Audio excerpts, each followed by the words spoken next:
Bueno, pues ya son las 8 de la mañana. Vamos a dar inicio a la sección clínica del día de hoy, que lleva por nombre alergia y embarazo, desafíos diagnósticos y terapéuticos en la madre y el feto. Agradezco la asesoría a la doctora Alejandra Macías Wiman por esta sesión clínica y el día de hoy vamos a tener una sesión clínica conjunta con el servicio de ginecología y obstetricia, ya que es importante pues también conocer estos temas de alergia y también lo que se va a ir produciendo más adelante durante el embarazo y cómo manejarlo. Por lo tanto, también agradezco la presencia de todo el servicio de ginecología. Gracias por venir a acompañarnos y también proporcionarnos conocimiento acerca de esto mismo. Si gustan tomar asiento.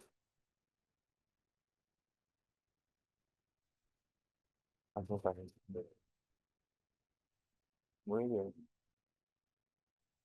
Bueno,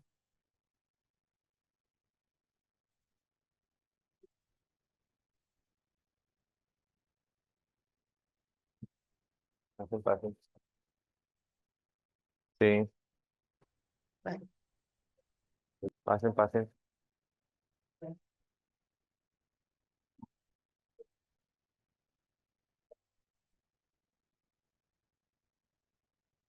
Ah, pues, muy bien. Muy bien. Bueno, para los que empezaron, voy a empezar nuevamente. Vamos a hablar el día de hoy sobre alergia y embarazo, que va a ser sobre todo de los desafíos diagnósticos y terapéuticos de la madre y el feto. Yo soy el doctor Evaristo Noel Lemus Reiner, presidente de segundo año de Alergia e Inmunología Clínica, y agradezco la asesoría de esta clase a la doctora Alejandra Macías Wiman por esta información. Y pues agradezco también al servicio de ginecología y obstetricia por acudir el día de hoy. Bueno, primeramente, como introducción. Pues las enfermedades alérgicas son más frecuentes en países industrializados, como hemos visto que se ha ido creciendo esta incidencia también sobre todo por el desarrollo y también por la industrialización y sobre todo también la contaminación. La afección de las enfermedades alérgicas va a estar presente en edades reproductivas de la mujer, que va a estar hasta en un 18, en un 30% más frecuente. Aquí, pues, una de las más importantes que tenemos que tener en cuenta es en el asma, ya que en el asma puede llegar a exacerbarse también durante el embarazo. Además de esta presencia del asma y un pobre control del asma, lo que puede llevar a condicionar en el feto va a ser un parto prematuro, bajo peso al nacer y también la preeclampsia. Bueno, aquí nosotros también como alergólogos tenemos un papel muy importante desde antes, desde la concepción, para poder llevar este control de las enfermedades alérgicas, desde el asma, la dermatitis atópica, las urticarias y las rinitis alérgicas, que se pueden llegar a exacerbar durante el embarazo y la lactancia. Una de las principales causas que también se va a estar presente y va a estar afectando va a ser la rinitis alérgica, que va a ser una de las principales enfermedades alérgicas que vamos a tener a nivel mundial y va a estar afectada hasta en un 20%. Aquí es importante también tener un papel desde la preconcepción, sobre todo por el abandono. Las pacientes que cuando se llegan a embarazar, pues prácticamente ustedes son los expertos en eso, siempre les da miedo prácticamente todo. De que, oiga, doctor, no me hará daño el antihistamínico, el corticosteroide, los aseos nasales. Por eso, el 30% de las mujeres asmáticas tienden a abandonar el tratamiento, sobre todo por miedo a la teratogenicidad que va a presentar esos corticosteroides. Bueno, ¿qué va a pasar durante el embarazo con los cambios inmunológicos? Durante el embarazo, pues va a tener que haber un equilibrio coordinado también de la inmunidad, siempre teniendo todos estos cambios, para tener estos diferentes procesos para llevar a cabo una tolerancia. Esto se va a llevar desde la implantación y la placentación, lo cual va a requerir una presencia de células inmunitarias e implica la creación de un proceso proinflamatorio desde el primer trimestre y con también la presencia de células natural killer y también que va a haber una interacción entre las automoléculas como el antígeno leucocitario humano de tipo C. ¿Y qué es lo que se va a llevar durante esta implantación, durante el primer trimestre, el segundo y el tercero? Durante el segundo trimestre va a haber un cambio de inmunidad de tipo 2, donde va a haber también la presencia de células T regulatorias, que esto es lo que nos va a producir, va a ser un entorno antiinflamatorio para evitar el rechazo, sobre todo hacia el feto, por los antígenos paternos. Después de eso, vamos a tener que en el tercer trimestre vamos a tener un estado proinflamatorio de tipo 1 y la afluencia de células inmunitarias en el miometrio, que también vamos a tener diferentes presencia de citocinas tales como desde el segundo trimestre vamos a tener las citocinas interleucina 3, la 4, la 5 y la 13 que nos van a llevar sobre todo a este perfil inmunológico de tipo 2 Y también vamos a tener esta regulación, sobre todo por la interleucina 10 y el factor de crecimiento transformante beta. Para el tercer trimestre y para promover también la contracción del útero, pues vamos a tener también estos cambios para poder hacer la liberación y las contracciones del útero. Bueno, aquí también en la inmunología fetal y neonatal, pues la inmunidad perinatal va a también priorizar mecanismos de tolerancia tanto de TH2, M2 y T reguladoras.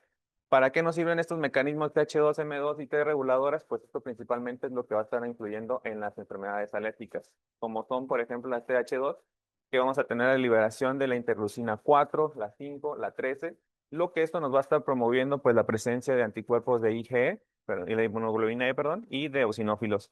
También las M2 van a ser la producción de tanto de macrófagos antiinflamatorios y la secreción tanto de interleucina 10 y el factor el factor de crecimiento transformante beta. Y mientras que las células T reguladoras van a evitar tanto la autoinmunidad y la alergia temprana, por eso son importantes de que se den estos cambios de tolerancia inmunológica para poder aceptar y minimizar la inflamación y facilitando también la transición estéril desde el niño que está en la parte intrauterina hasta después de la concepción.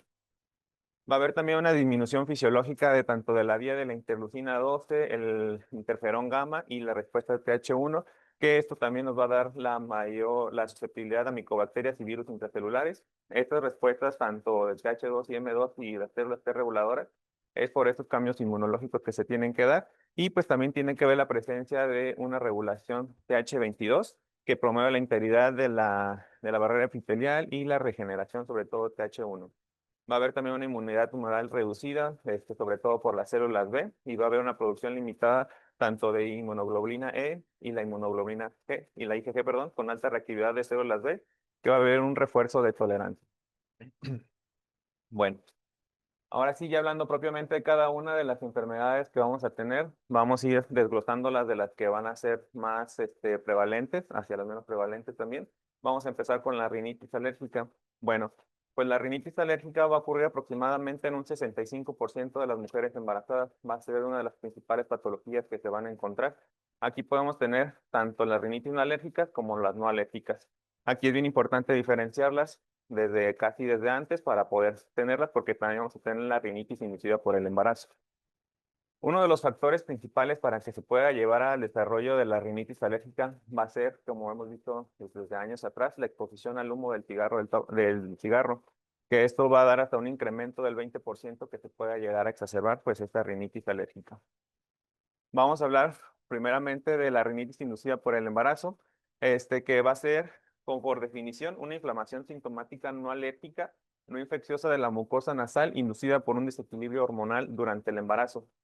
Esta presencia de la rinitis inducida por el embarazo va a estar hasta presente en un 31% de la enfermedad, perdón, va a estar presente en un 31% durante el embarazo, sin haber tenido un antecedente previo de alguna enfermedad atópica, como puede ser la rinitis alérgica. ¿Y por qué es que hacer la diferencia? Porque en un 21% se puede llegar a presentar la pura rinitis inducida en el embarazo sin tener previamente una sensibilización a un alergeno que pueden estar presentes con un 21% con rinitis alérgica, la rinitis no alérgica y la rinosinusitis. Y pues también esto va a estar influenciado por los estrógenos y la progesterona en los receptores nasales, lo que van a producir también la hiperemia, el edema y la hiperplasia granular, pues, de esta enfermedad. Va a haber también un aumento de receptores H1 que van a dar un efecto hormonal, facilitando pues la acción de la histamina, con ello, pues también la producción de todos estos síntomas que te van a presentar, sobre todo en una rinitis, que vamos a tener principalmente los síntomas como es prurito, estornudo, rinorrea y expulsión nasal. Y pues esto también se va a dar por una respuesta inmunitaria TH2 que va a ir acentuada en gestantes como sobre todo en fetos femeninos. Y esto va a ser por la misma desregulación de las células cebadas o de los mastocitos, lo que nos va a llevar pues toda esta cascada inflamatoria y con esta cascada inflamatoria con el resultado final que va a ser la congestión nasal. Aquí, pues uno de los síntomas principales, como ya vimos en la diapositiva anterior, pues va a ser la misma obstrucción nasal, que va a ser una de las principales manifestaciones clínicas, hasta en un 98% de los síntomas que van a referir nuestros pacientes. Además de que el 96% de las mujeres pues van a tener más de un síntoma, como ya lo habíamos mencionado, que puede ser tanto estornudo, prurito o rinorrea, pero sobre todo la mayor afección de la mujer va a ser la congestión nasal en un 38%.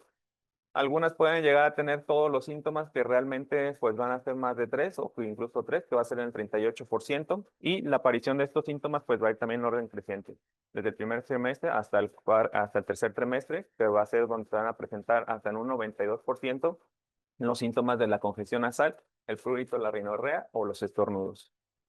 Además, ¿cuál va a ser también esta duración media? Hay que tenerla en cuenta porque si es un periodo muy prolongado y pues prácticamente va a estar desde el inicio hasta el final y sobre todo más al final con la congestión nasal en el tercer trimestre y va a tener la duración media aproximada de 4 meses. Incluso puede llegar a presentarse la resolución hasta el 10.º día después del parto, por eso es tan importante tener en cuenta la rinitis inducida por el embarazo y estar haciendo también preguntas acerca de esta o también a llevar el manejo conjunto con el alergólogo. Ya como vimos que por en sí, por el puro embarazo, la paciente puede llegar a presentar una rinitis inducida por el embarazo, pues hay que también conocer y también ir cuidando todos los factores de riesgo que pueda llegar a presentar y que pueda exacerbar pues estos síntomas. Uno de los principales factores de riesgo que van a presentar, como habíamos checado, va a ser la exposición del humo del cigarro. Va a estar presente hasta en un 20% que puede llegar a desarrollar una rinitis alérgica y esto va a ser por diferentes mecanismos. Uno, porque va a ser también la modulación del sistema inmunológico fetal hacia una respuesta TH2 con la producción de las interleucinas 4, 5 y 13. Además que va a inhibir señales TH1 y las células T reguladoras, lo que va a ser rompiendo la tolerancia inmune. Además de que el puro cigarro previo o durante el embarazo, lo que va a dar también va a ser una alteración epigenética. La alteración epigenética con más de 700 compuestos químicos que van a producir una hipermetilación y van a dar también la activación de promotores como el FOXP3 y el interferón gamma y hacia una respuesta TH1 y una desregulación también de los ARNs.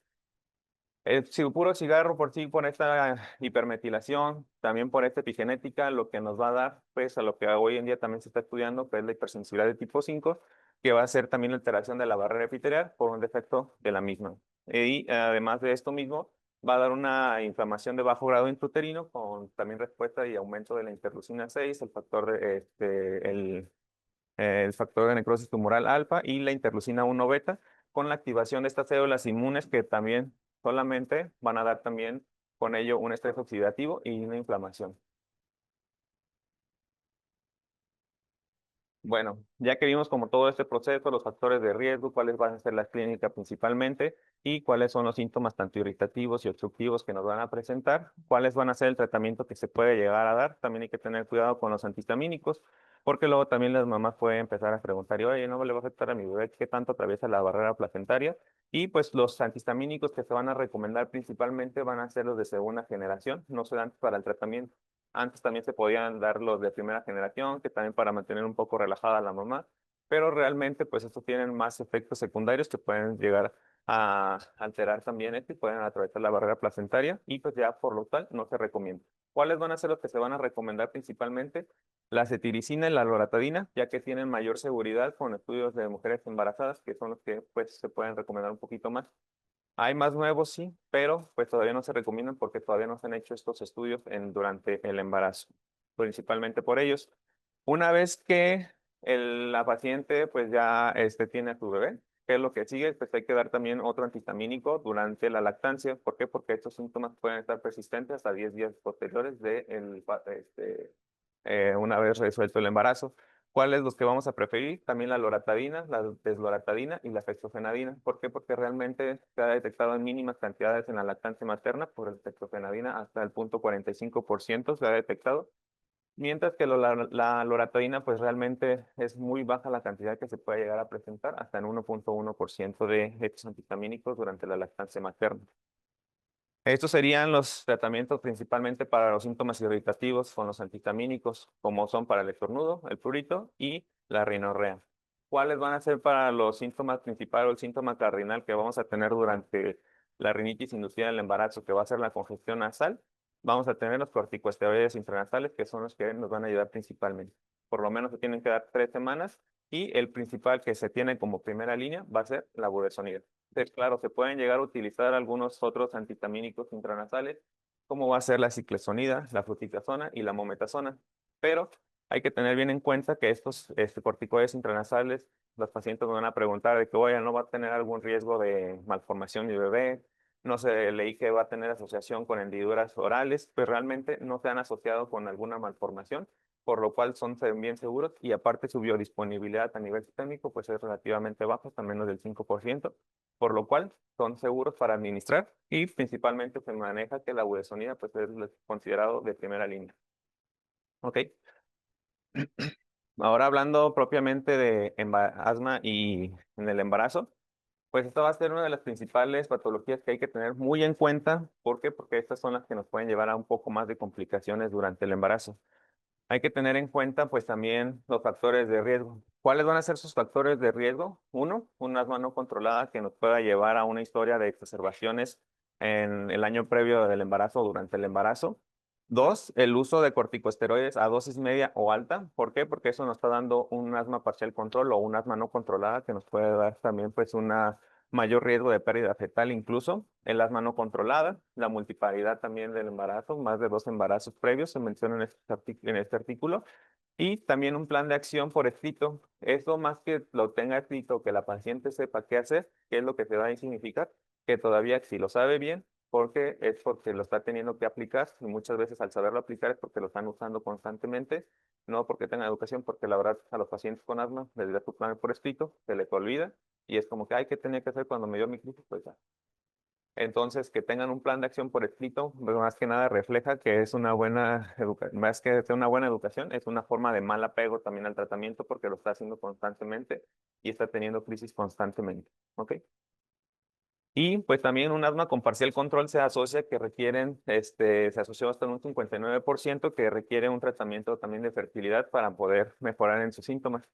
Y pues también esta asma parcial control lo que nos da refiere y también lo que puede llegar a manifestar es una mayor pérdida fetal en mujeres con asma, que puede aumentar hasta en un 2% a comparación de las que no tienen asma.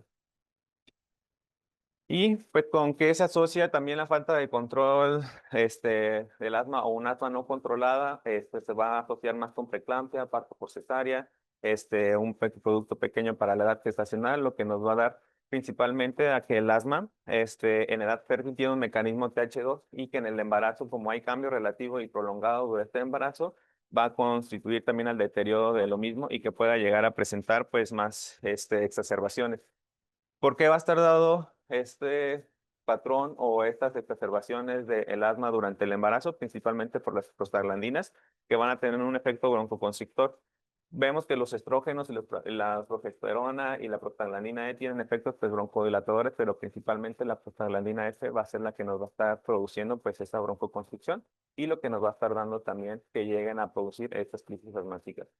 Pues también durante esos cambios inmunológicos durante el embarazo, pues vamos a tener esos cambios de estos fenómenos de la inmunidad de tipo 2 que van a favorecer a la inflamación de estas vías respiratorias, como hemos visto con la producción de interleucina 4, interleucina 5 y la interleucina 13, y esto es lo que nos puede llegar a dar también esta exacerbación. Esta adaptación también lo que nos va a llegar a dar, pues va a ser también mayor susceptibilidad y mayor riesgo de que puedan llegar a presentar algún tipo de infecciones, sobre todo la presencia de alguna infección viral que nos va a llevar a tener también una complicación como una crisis asmática. Bueno, cuando ya tenemos una crisis asmática o bueno, con un asma no controlada, también lo que nos vamos a tener, vamos a llevar a producirle también mayor riesgo maternos y fetales, que lo que se van a presentar puede ser una hipertensión gestacional, una preeclampsia, una ruptura prematura de membranas, un bajo peso al nacer o un producto pequeño para la edad gestacional y también nos puede llegar a generar también una enfermedad metabólica y cardiovasculares. Aquí, pues también hay que tomar en cuenta qué tanto de estos pacientes que estamos teniendo con asma previa o con el diagnóstico de asma, si están controladas, no están controladas. Es bien importante conocerlas. ¿Por qué? Porque estos pacientes pueden llegar a tener el empeoramiento durante su embarazo. Realmente es muy relativo, casi se maneja la regla de los tercios. Un tercio puede tener de las pacientes que el asma pueden presentar incluso mejoría, al otro tercio puede presentar empeoramiento y incluso hasta el otro tercio se puede mantener estable. ¿Ok? Pero otros autores en el 2003 encontraron que un 34%, perdón, un 34% de estos pacientes podían presentar esta mejoría de los síntomas. Un 38, un 36% podían presentar el empeoramiento y realmente un 26%, que ya es menos del tercio, pues llegaban a presentar pues esta mejoría, esta ausencia de los cambios. Bueno, también últimamente lo que se ha estado buscando, qué es lo como está influyendo también el estrés durante el embarazo, durante las enfermedades alérgicas, cómo es lo que llega a afectar también durante el embarazo y este estrés, cómo se va a estar afectando. Pues esto por el estrés va a ser por medio de una activación del eje hipotálamo y profisario adrenal, lo que va a dar también una alteración en la función placentaria, atravesando el cortisol y afectando el desarrollo del eje hipotálamo hipófisis adrenal y pues también lo que va a dar una respuesta inmune innata. El efecto del cortisol puede condicionar la polarización hacia un perfil inmunológico TH2, lo que va a dar también el aumento de estas interleucinas que como ya habíamos visto, la 4, la 5, la 13, y va a haber también una disminución del interferón gamma. Y pues también esto que es lo que se ha visto también en las placentas de los masculinos sobre todo, que son menos susceptibles a adaptarse a estos cambios y lo que puede llegar a condicionar pues también la mayor susceptibilidad al desarrollo de asma en estos pacientes simplemente por el hecho de tener estrés, ¿ok? Estos autores no mencionaron qué tipo de estrés pueden llegar a condicionarse, pero puede ser desde estrés laboral, desde estrés de alguna violencia, de estrés de también de alguna pérdida o simplemente el estrés diario que pueden llegar a manejar.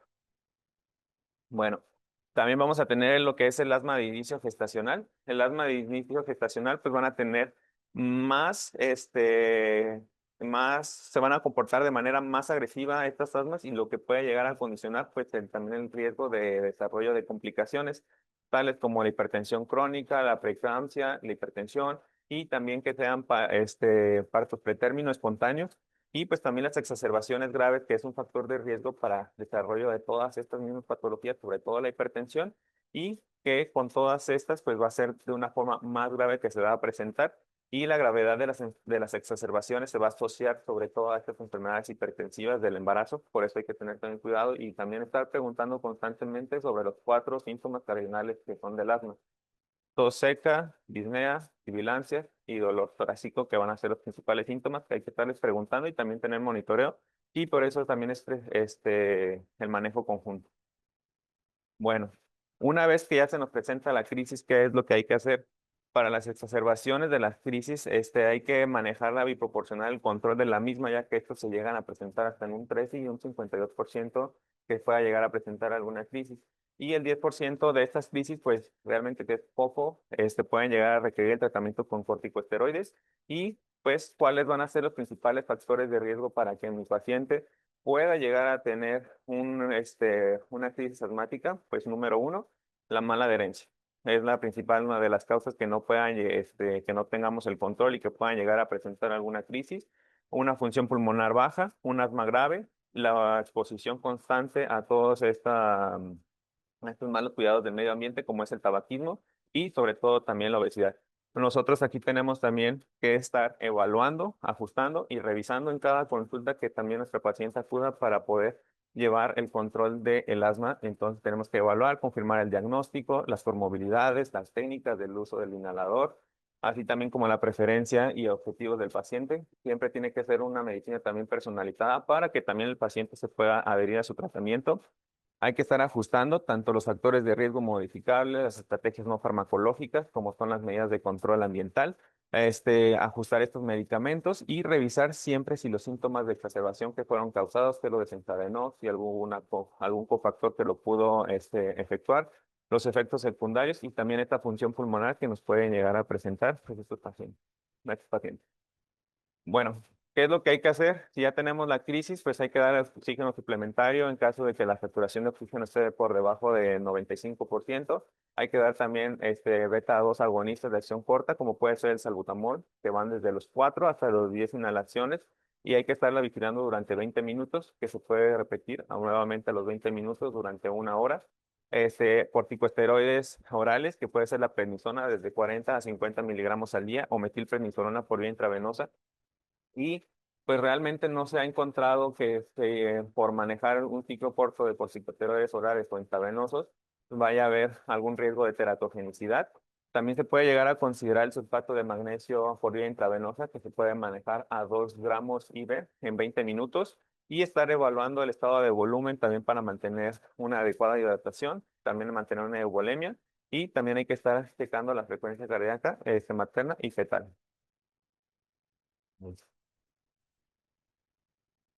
Bueno, los inhaladores también, pues el uso de los inhaladores que podemos estar teniendo es el albuterol, el salbutamol que se prefiere, que es un tranquilizador y que se considera seguro durante el embarazo, pues es el que está más estudiado porque es el que tiene más años durante el mercado. Y se prevé que los agonistas beta de acción prolongada también tengan un perfil de seguridad y que se puedan administrar más adelante, o incluso también los nuevos beta agonistas que de acción corta y prolongada que se puedan llegar a utilizar. Bueno. Como recomendaciones, pues qué bueno que están aquí también con nosotros porque también es esta información para ustedes de qué hacer durante una crisis que se llegan a presentar a una paciente. Hay que capacitar tanto a ginecobstetras, a las parteras, a los médicos de primer contacto y reforzar también este uso seguro de los corticosteroides inhalados.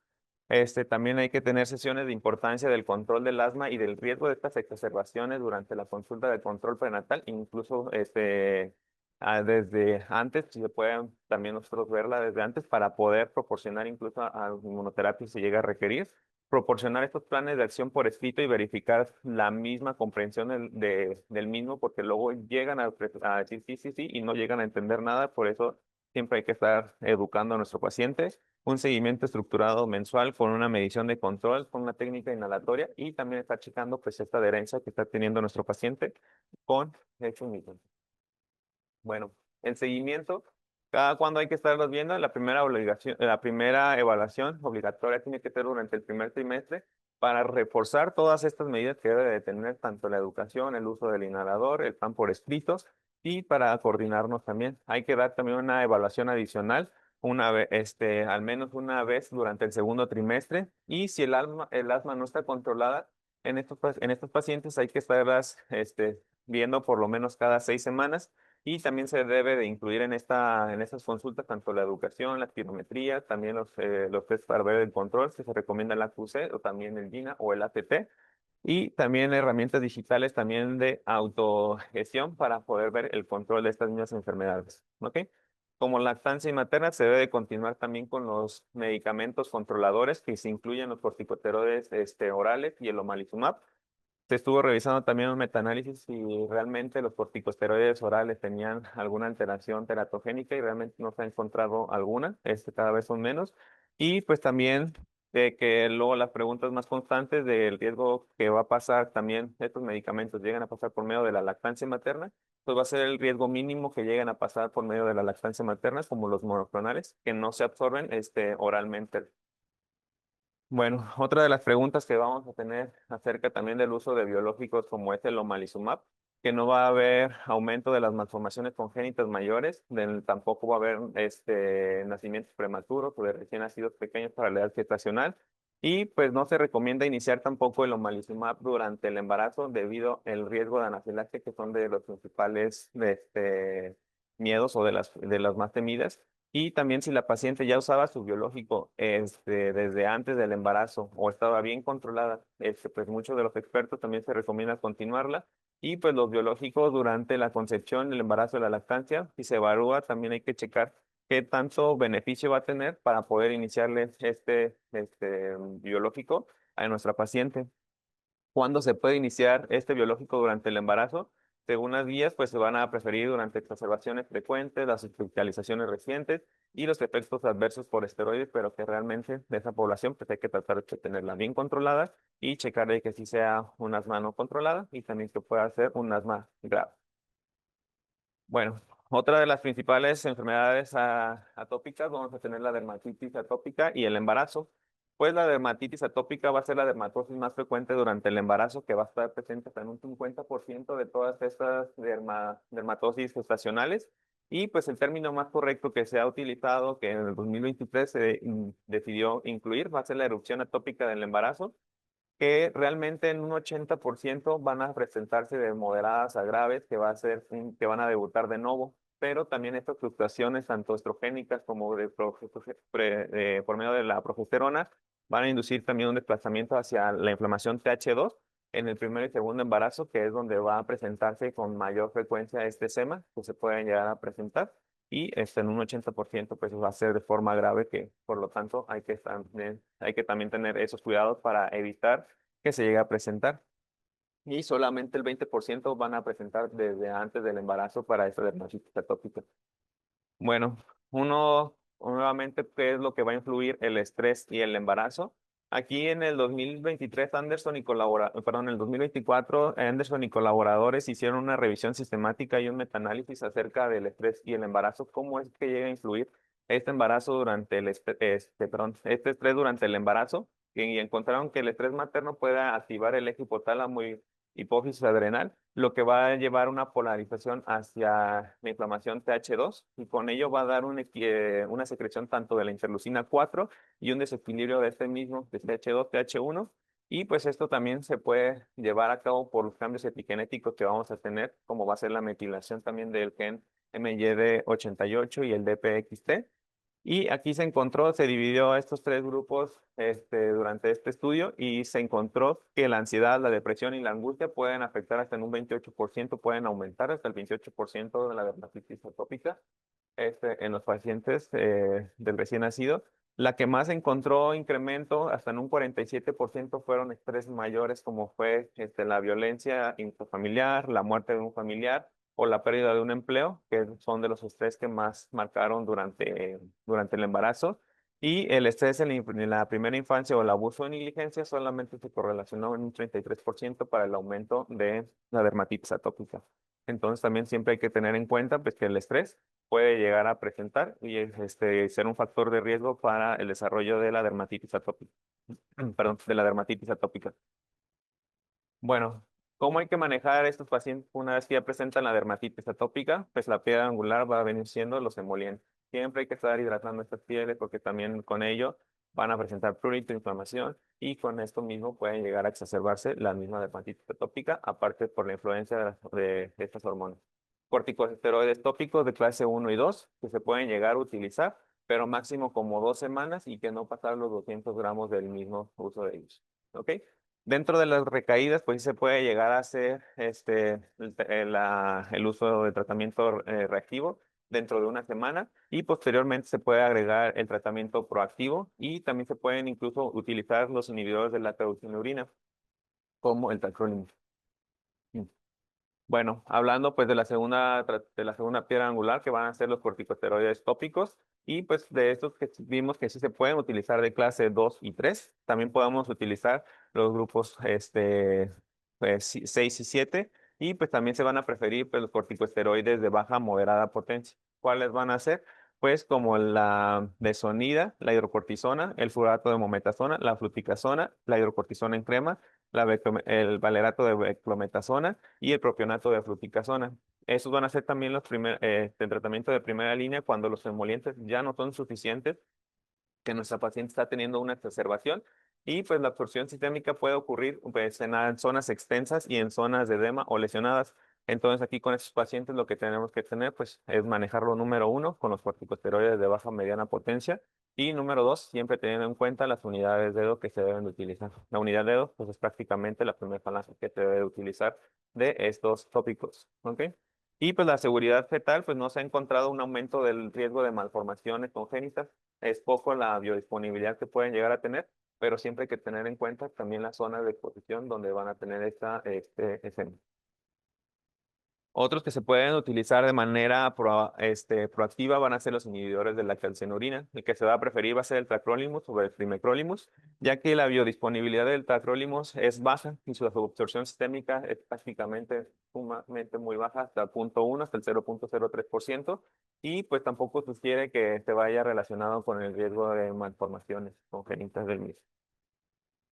Bueno, una de las verdaderas urgencias que tenemos aquí en la alergia, pues va a ser la anafilaxia. La anafilaxia, pues muchas veces, de la mayoría de las veces, es maltratada.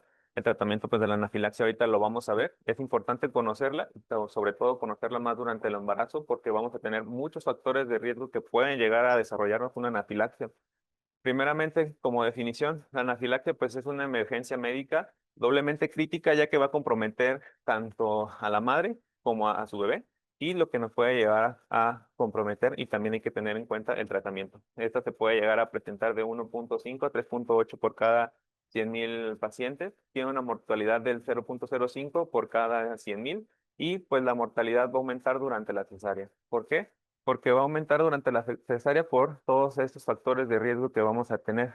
Uno, tanto los medicamentos, dos, la exposición al látex, tres, los anestésicos y pues también cuáles van a ser estos factores de riesgo que nos pueden llevar a presentar esa anafilaxia desde antes, pues las cesáreas previas, o procedimientos, también la raza negra, la presencia de atopia y la exposición previa al látex o el uso frecuente del látex también se puede llegar a presentar, o también el constante someterse a cirugía por esta misma exposición al látex durante la cirugía.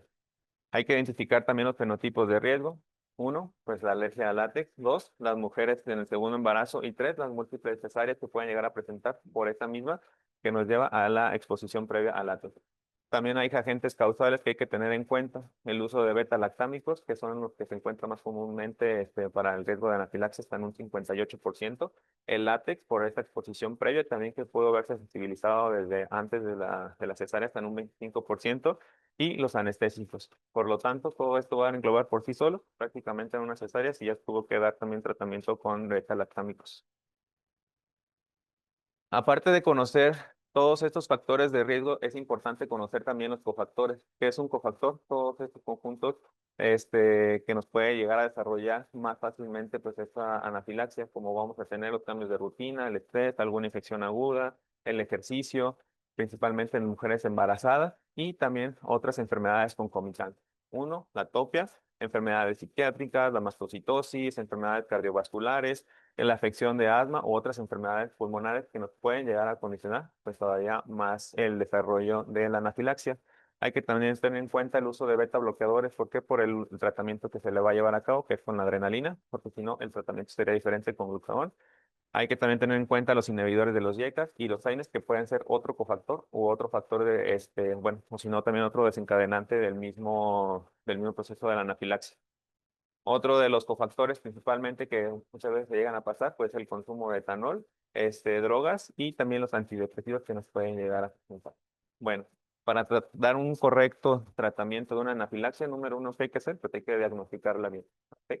Las manifestaciones clínicas, ¿cómo se va a presentar? Tiene que ser la afección de dos órganos, puede ser piel y vía respiratoria o sistema broncopulmonar, piel o afección circulatoria, piel o síntomas gastrointestinales graves. La piel se puede presentar como una manifestación clínica de minutos a varias horas con afección simultánea de la piel, de tejido mucoso o ambas, que puede ser, por ejemplo, urticaria generalizada, prurito, enrojecimiento o hinchazón de labios y lengua y úvula. ¿Ok? Aquí se va a presentar hasta en un 80% como manifestación clínica, pero incluso hasta un 20% puede haber la ausencia de afección cutánea. Entonces tenemos que tener bien en cuenta también las otras afecciones, que vamos a tener la afección de la vía aérea, que puede presentarse con disnea, sibilancias, estridor, reducción del pico de flujo expiratorio o también la hipoxemia. A nivel circulatorio, pues vamos a tener una disminución de la presión arterial sistólica, una hipotonía, colapso o síncope. Y en síntomas gastrointestinales graves también puede presentarse dolor abdominal de tipo cólico, vómitos repetitivos y principalmente después de la exposición a estos alergenos que pueden ser, por ejemplo, por algún alimento o pues, ya sea por un medicamento. Bueno, como manejo, ¿qué es lo que hay que hacer? Primeramente hay que posicionar en el lado izquierdo esto para evitar la compresión de los vasos aortocavales por el útero. Hay que mantener una presión arterial sistólica más de 90 milímetros de mercurio para asegurar también la perfusión uteroplacentaria. Hay que monitorear también la frecuencia cardíaca fetal mientras la madre se hace y recibe la atención necesaria. Hay que suministrar oxígeno adecuado para también esta reanimación con líquidos y el uso de terapia con adrenalina, que es el de tratamiento de primera línea que se debe administrar y se debe administrar igual que en una población normal. Esto pues se puede hacer por medio de autoinyectores. En Estados Unidos tenemos los autoinyectores y también tienen el uso de adrenalina intranasal. Aquí en México, pues nada más tenemos el uso de adrenalina que hay que preparar, que hay que administrar 0,5 miligramos por día intramuscular, que debe ser en el tercio medio, en la cara lateral del muslo, y pues hay que evaluar de 5 a 10 minutos y si no se puede repetir, incluso hasta 3 veces.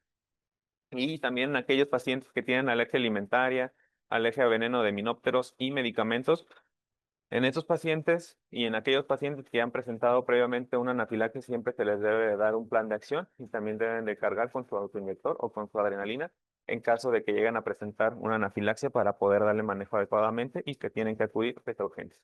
¿Ok? Bueno, hablando ahora de urticaria y embarazo. Bueno, hablando pues la urticaria crónica es una enfermedad inflamatoria cutánea que se caracteriza por abones, angioedema o ambos, que va a durar más de 6 semanas, que va a estar acompañado con síntomas como prurito y pues puede ser más prevalente y más grave en mujeres. Va a tener también mayor frecuencia en aquellas mujeres que pueden ser desencadenadas por una enfermedad autoinmune y también va a estar influenciado por estas hormonas sexuales, perdón, estas hormonas sí sexuales y en la activación mastocitaria. A las pacientes pueden llegar incluso a presentar una mejoría por un ambiente más tolerogénico y antiinflamatorio. Y pues esto se va a dar también por el predominio de esta inflamación TH2 y de células T reguladoras, que nos va a dar también esta mejoría. ¿Cuándo se va a llevar a cabo también esta exacerbaciones de la urticaria? Cuando tenemos un perfil TH1 o un perfil proinflamatorio que nos va a llevar la exacerbación de la misma. Y pues también la enfermedad leve pues puede ser un predictor de empeoramiento y una mayor reactivación de cambios hormonales o por estrés de estas exacerbaciones. ¿Cuándo se va a encontrar más estas exacerbaciones? Al final del tercer trimestre, que se encuentra hasta en una exacerbación del 27%. Y pues también, ¿cuáles son aquellas pacientes que se nos pueden llegar a presentar con exacerbación de la urticaria? Pues aquellas que recibieron tratamiento en el embarazo, que presentaron más tasas de empeoramiento, y también aquellas que no están recibiendo un tratamiento adecuado, que no tuvieron un control adecuado. Bueno. También muchas veces las pacientes nos van a preguntar acerca del uso de la inmunoterapia, cómo me voy a tratar mis alergias, doctor, cómo lo voy a hacer para mi rinitis, mi asma y mi dermatitis atópica durante el embarazo, puedo continuar con mi inmunoterapia. ¿Qué es lo que se ha visto con el uso de la inmunoterapia durante el embarazo? Pues el uso de inmunoterapia específica con alérgenos no está contraindicada durante el embarazo, pero ojo, aquí hay que tener también en cuenta en qué fase está la paciente de la inmunoterapia, si está en fase de inducción o en fase de mantenimiento, ya que no se debe de iniciar durante el embarazo una fase de inducción. ¿Por qué? Por principalmente las reacciones sistémicas. ¿Cuál? La más temida, pues la anafilaxis. Entonces, durante el embarazo no hay que hacer una inmunoterapia de inducción, solamente si ya está en mantenimiento, hay que continuar la terapia de mantenimiento durante el embarazo. Si ya se interrumpió la inmunoterapia durante el embarazo, hay que esperar a que la paciente termine con su embarazo y continuarla y volver a reiniciar posteriormente del, del embarazo. ¿Y qué es lo que vamos a hacer cuando está con inmunoterapia? Iniciar la inmunoterapia durante el embarazo, pues realmente no se recomienda iniciar la inmunoterapia durante el embarazo por estas reacciones sistémicas que puede llegar a presentar, que son la anafilaxia. Continuar con la inmunoterapia iniciada antes del embarazo y si se puede continuar siempre y cuando la paciente ya haya llegado a fase de mantenimiento, porque ya nos vamos a quedar en esa dosis. Aumentar la dosis durante el embarazo, no. No hay que dar a estos aumentos de dosis durante el embarazo porque puedes tener también los riesgos de una reacción sistémica como la anafilaxia. Y pues la evidencia actual también marca que los estudios retrospectivos indican un buen perfil de seguridad, pero la evidencia realmente es limitada. Por lo tanto, tenemos que quedarnos cuando la inmunoterapia ya está en mantenimiento. Sí se puede continuar, pero si está en inducción, no hay que estar aumentando la dosis porque puede llegar a presentar una reacción sistémica.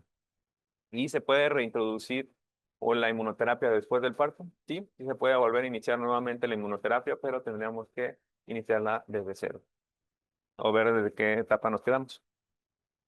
También una de las grandes preguntas es el uso de biológicos durante el embarazo. ¿Cuáles biológicos que podemos utilizar? Principalmente el omalizumab, el mepolizumab, el enralizumab, dupilumab, que son los más estudiados, ya que estos biológicos son los que se pueden llegar a utilizar porque son los aprobados actualmente para el tratamiento de enfermedades alérgicas, que son con isotipo de sobre todo de inmunoglobulina E de tipo 1, y también se pueden llegar a utilizar los IgG4 como es el dupilumab y el rislizumab.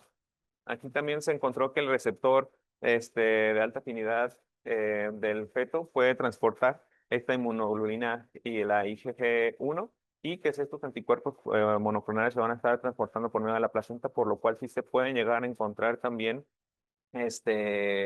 en la sangre del feto y pues sobre todo este receptor específico del recién nacido va a transportar la IgG materna por la placenta que va a brindar esta inmunidad pasiva, por lo que se llegan a detectar también pues dentro del feto.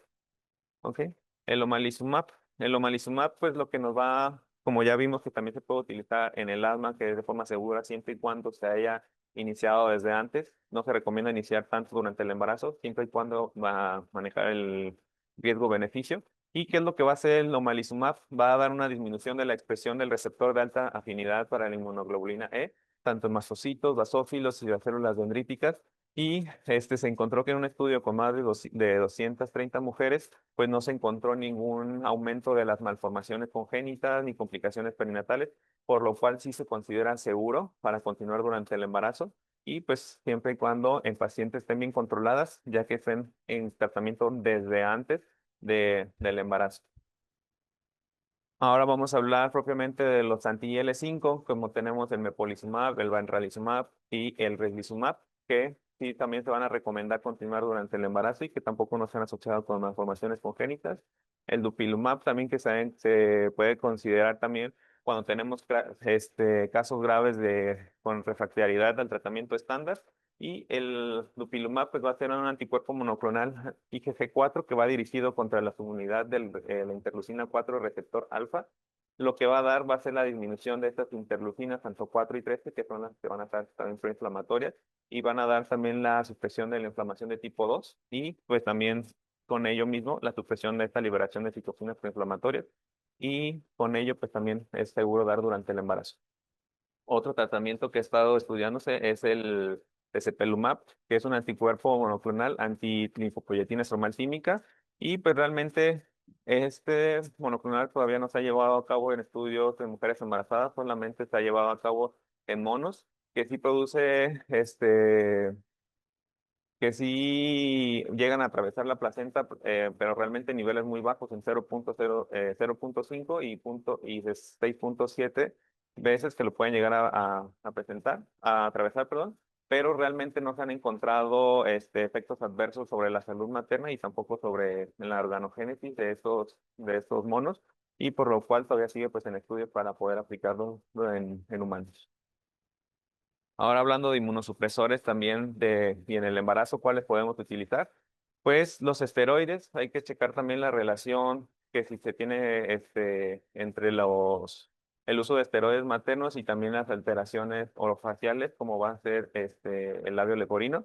Y pues, ¿por qué? Porque los corticosteroides sí pueden llegar a atravesar la placenta y se han sugerido también afecciones como labio paladar hendido, bajo peso al nacer, la prematuridad, mortinatos, preeclampsia y diabetes gestacional. Y pues realmente se asoció que el uso de corticoides durante el primer trimestre está asociado con labio leporino con o sin paladar hendido, pero el riesgo realmente es 1 en 1000. Por lo tanto, se tiene que tener vigilancia de estos mismos y pues preferentemente pues tratar de limitar su uso para evitar también estas complicaciones como estas malformaciones.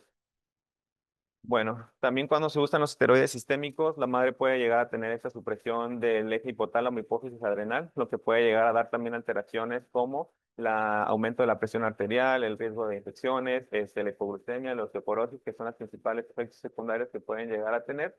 Y pues también puede haber este mismo riesgo de la insuficiencia suprarrenal a eventos de estrés fisiológico, como va a ser el parto, el trabajo de parto.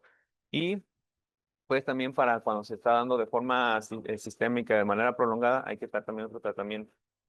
Y bueno, ¿qué va a pasar cuando ya estamos dando este uso prolongado de esteroides sistémicos? ¿Cómo se va a considerar cuando ya son de uso prolongado de esteroides sistémicos? Cuando ya estamos dando prednisona o el equivalente a 5 miligramos hasta 7.5 miligramos por día por más de 3 semanas, el riesgo de supresión del eje hipotálamo hipófisis adrenal ya va a ser alto, por lo cual hay que dar también y administrar dosis de estrés con hidrocortisona a 50 miligramos por vía intravenosa o intramuscular cada 6 horas durante el parto para prevenir también esta insuficiencia suprarrenal aguda durante el trabajo de parto. Otros que vamos a hablar va a ser la azatioprina y la ciclosporina. Y pues la acetropina realmente pues no sea el riesgo de reacción adversa como la prematuridad, es uno de los principales efectos adversos. Y pues con este medicamento no se ha encontrado realmente alguna malformación y podría continuarse si se inició antes también del embarazo y del nacimiento. La ciclosporina pues tampoco se ha encontrado en un aumento de la malformación congénita y pues principalmente sus reacciones adversas puede ser un retraso del crecimiento, prematuridad y preeclampsia. Aquí tenemos también la List of Pregnancy Exposure Registries, que este es un registro oficial de la FDA, lo cual nos orienta también para checar qué lista de medicamentos podemos utilizar con seguridad, qué vacunas, qué biológicos durante el embarazo para tener un poco más de seguridad al momento de recetarlos y también estar checando los posibles efectos secundarios que pueda haber al uso de estos medicamentos. Y pues también con esto mismo y estarlo reportando y estarlo checando, lo que nos va a llevar pues más adelante pues es a favorecer la creación de guías donde podamos ver cuáles son los tratamientos más seguros durante el embarazo y cuáles también podemos utilizar. Bueno, aquí también durante esta revisión sistemática, hablando también de la dieta, porque luego muchas veces los pacientes llegan a preguntar, oiga, ¿puedo evitarle una alergia alimentaria, una dermatitis, un asma, si le estoy dando estos alimentos o lo estoy evitando? Pues aquí el objetivo de este metaanálisis fue evaluar la relación entre la dieta materna durante el embarazo y el riesgo del desarrollo de alguna alergia alimentaria, una dermatitis atópica, una rinitis alérgica y un asma. Y pues realmente se evaluó en todas y lo que se encontró y se concluyó pues, prácticamente en las mismas es de que no influye significativamente o reduce el riesgo de las enfermedades atópicas. Como fue en la alergia alimentaria, pues no se justifica evitar los alimentos alergénicos como son la leche, el huevo, el trigo, la soya o el cacahuate. En la dermatitis atópica, evitar la leche o el huevo pues tampoco lo reduce. La rinitis alérgica, pues tampoco influye directamente, más bien otros factores que podríamos mejorar, como la exposición al cigarro, pues ahí sí le va a ayudar más. Y lo de evitar los alimentos, pues no favorece realmente un beneficio para el desarrollo de una enfermedad alérgica. Entonces, ¿qué se recomienda aquí? Pues hay que enfatizar pues, que la dieta materna pues debe ser variada, balanceada y sin restricciones innecesarias durante el embarazo para poder dar ese tratamiento. También de los lácteos, los productos lácteos fermentados como el yogur, el tanara, el queso, el kefir, se han encontrado que pueden llegar a reducir. Pues estos productos son productos lácteos fermentados que van a contener microorganismos vivos y péptidos bioactivos que van a modular sobre todo esta microbiota intestinal, tanto materna y fetal, que van a producir un aumento de ácidos grasos de cadena corta como el butirato, el acetato y el propionato, y que refuerza la integridad de la mucosa, promueve estas células T reguladoras y suprime la respuesta TH2 y pues al final de cuentas, al usar estos productos fermentados tratando de modular esta microbiota intestinal, pues no se encontró un efecto protector del consumo de estos productos durante el embarazo y pues tampoco se recomienda en general. Bueno, eso sería pues el temario y ahora como conclusiones personales. Pues durante el embarazo implica una compleja modulación del sistema inmune que condiciona la presentación y evolución de enfermedades alérgicas. El manejo debe ser adecuado del asma y de otras enfermedades alérgicas durante la gestación o pregestacional para reducir significativamente pues, estas complicaciones que ya hemos visto, tanto maternas y fetales. Hay que estar siempre con la educación médica continua, no solamente cada una de nuestras especialidades, sino también llevar un manejo conjunto para dar un pilar terapéutico adecuado y evitar también este abandono del tratamiento de nuestros pacientes por un miedo mal infundido o también por a veces la ignorancia de los pacientes porque escucharon a la vecina de que le dijeron de que no, no tomes eso porque te va a hacer daño, sino siempre resolver dudas y estar educando a nuestros pacientes. Los antihistamínicos de segunda generación, los corticoides inhalados y los biológicos presentan perfiles de seguridad muy buenos y aceptables durante el embarazo, por lo cual sí se pueden utilizar. Y pues también nosotros como alergólogos tenemos un papel esencial durante las etapas tanto pregestacional para llevar a cabo un buen control de las enfermedades alérgicas, durante el embarazo, la lactancia y promoviendo siempre el buen control clínico de las enfermedades alérgicas y la salud fetal. Y pues será todo de mi parte.